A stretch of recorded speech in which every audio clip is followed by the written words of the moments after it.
I watched every single Ghostbusters movie, and now I'm going to rank them.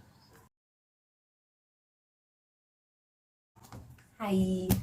Hey, here's a new video. I'm basically just going to be giving a review of each movie. I watch them in order, and then at the end I'm just going to be ranking them.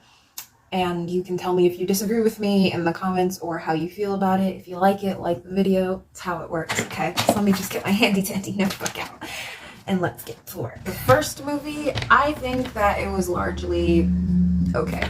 I think that there were obviously dated effects, but you know, that's cool. I will say I don't think that the humor and gags are as ageless as I thought they were the first time I watched it. I watched this like a while ago, and then I watched it again and I was like, this is kind of not funny. Like, I can see how it can be funny, but I was straight-faced. I also do like that it is like a paranormal, spooky, scary movie, but it's not overly scary, and it's more humor than scary, which seeing who made it, it makes sense.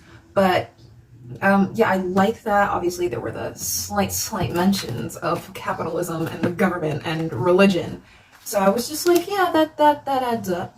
All of that was done in a pretty subtle manner. Like, if I was watching this movie and then I had to write an essay about it, that's the only way I'd really mention it, but it was hidden in the humor, so I think that was subtly done really, really well.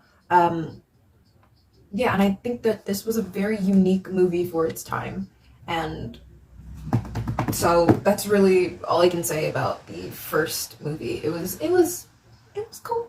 It was cool. Second movie. Okay.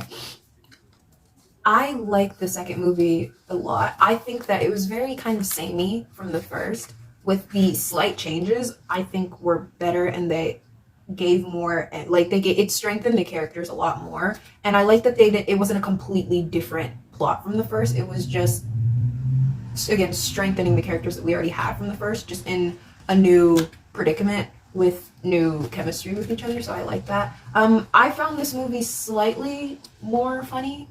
Or funnier. I really like Rick Moranis. I love his character.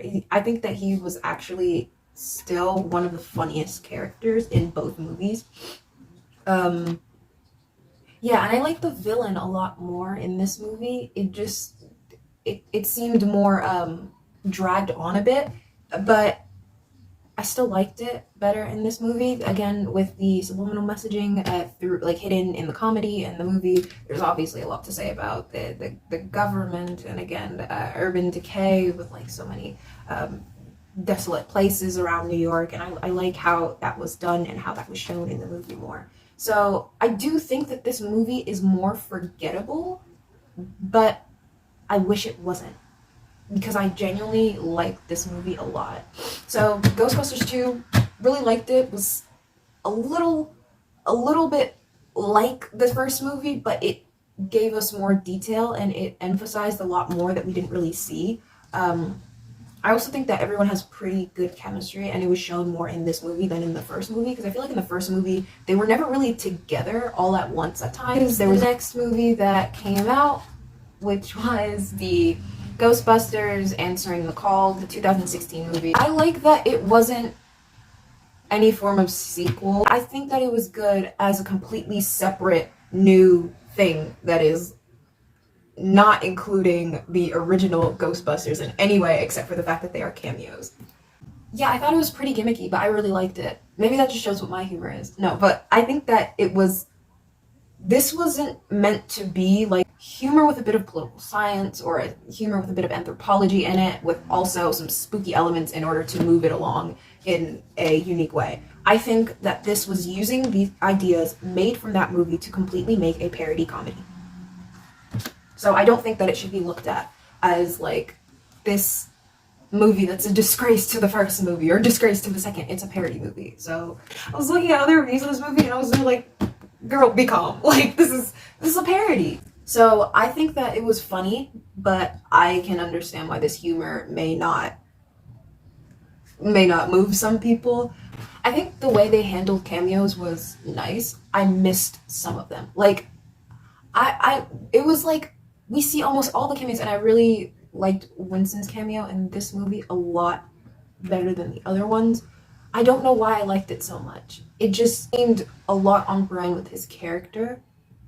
And it's just, in all of the movies, I've seen him so consistent with what he's, like, so consistent with what his character is like. I feel like his cameo being a lot longer and him having a clever tie to one of the Ghostbusters, Patty, with being her uncle, it was nice. And his obsession with the car is just, it's very consistent. It just is. I think the evil plot falls flat. I think with this being a parody and it being more focused on humor than really what like the first movie had, which was the slight aspects of it being a spooky, scary, paranormal movie. The evil plot one, I don't know, it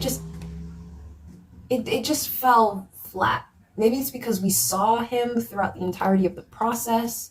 There was no surprise or tension behind it. I think that in this movie, it showed chemistry better than the original movies because of what I said with, like, the characters never really being together all at once for moments of the film. These movies, because, like, even though we know that in the first movie that, like, Peter and Ray, and slightly Egon, but mostly Peter and Ray, they studied together, that wasn't really something that was overly established. It was just something that towards the end, they really had that moment of saying, oh, it was a pleasure working with you, right before they crossed the beams. But in the 2016 version, it seemed like Aaron and Abby had more chemistry from the beginning, and it was shown in a maybe better or maybe more obvious way. So I don't think this movie can really be, I don't think that it shouldn't be taken seriously as a movie. I just think that nobody should be over here screaming on Reddit about it. Well, I've watched it a lot of times. I'm not gonna lie, I've watched it a lot. So I can say that the movie doesn't really get old, at least to me, as much as the first and second movie don't really get old to me, which I will say, by the way, in the second movie, I saw a bit more of the chemistry that I was alluding to, the more obvious chemistry than in the first movie, which is another reason why I like it more. So yeah, I think that's cool. And now we're getting to the last movie, which is Afterlife.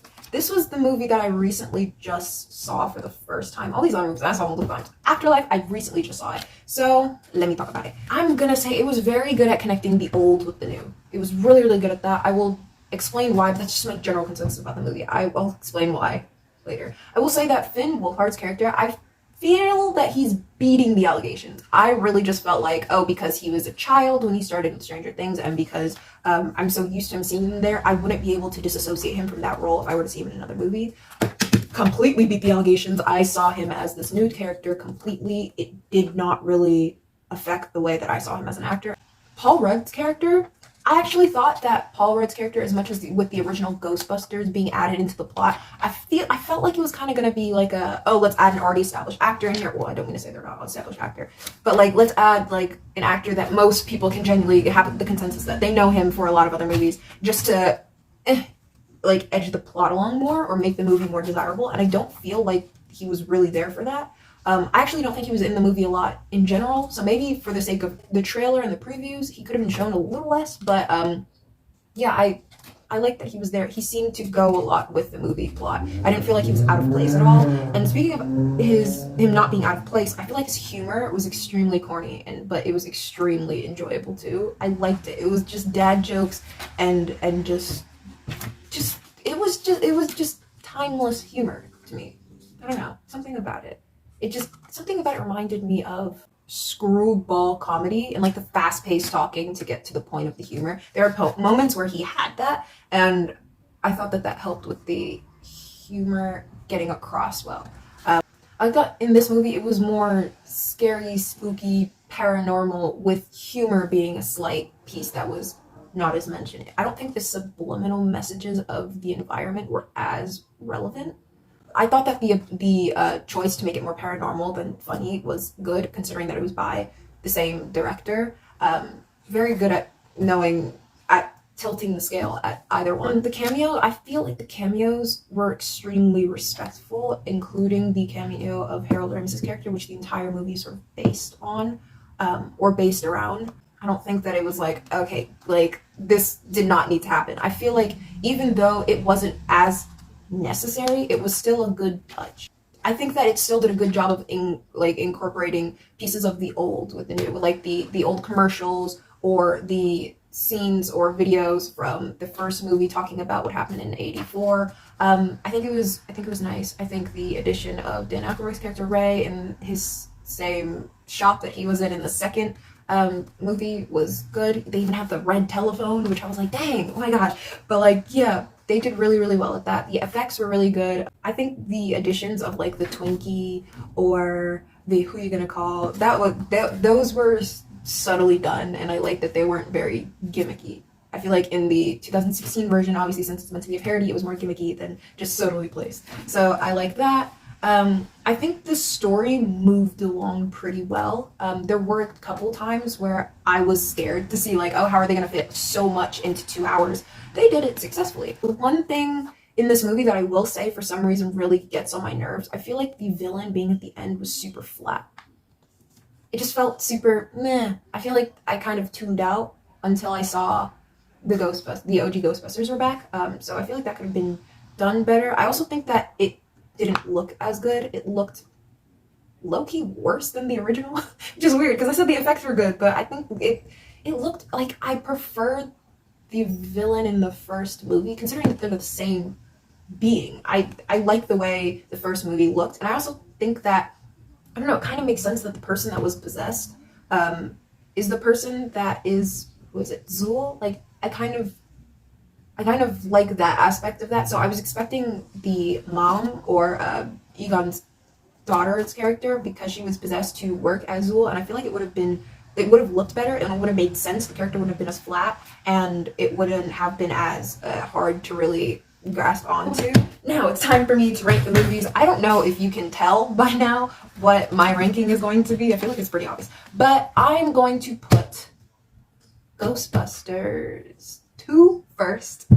It's something about the way they did a better job at emphasizing the characters for the first movie. It was really like, it did not go unnoticed by me. I also feel like the humor was better in this movie, and judging by the fact that I feel like they're going more for humor with paranormal as the driving force for that humor, as well as their hidden messages, I feel like it was better done in this second movie. And then afterwards, I think that the Ghostbusters one is the next movie.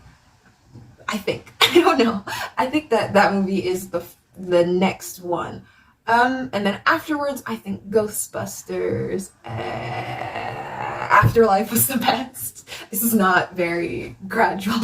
I think the Afterlife was next as a really, really good one, and then the Answer the Call Ghostbusters was last, but I don't think that means that it's horrible. Just because it's last in my ranking doesn't mean I think it was a bad movie. Again, I've watched it multiple times. It is enjoyable as a parody. But I think that Afterlife was really, really good, and honestly, I'm saying it's the third in this ranking, but I'd be okay with swapping it out with Ghostbusters, the first one, anytime. I just feel like they're interchangeable, because I really do feel like I'd watch Afterlife 20,000 times just as much as I've seen Ghostbusters. Keep in mind, I've seen Ghostbusters of my own volition maybe like 3 times. The other times it's been against my will. I'd watch Afterlife just on a regular Tuesday. So I think it's a good movie. Yeah, those are my rankings of the movies. I hope that you enjoyed them. I hope they make sense. If they don't, scream at me in the comments. If they do, like the video. That's how it works. And I hope that this was informative.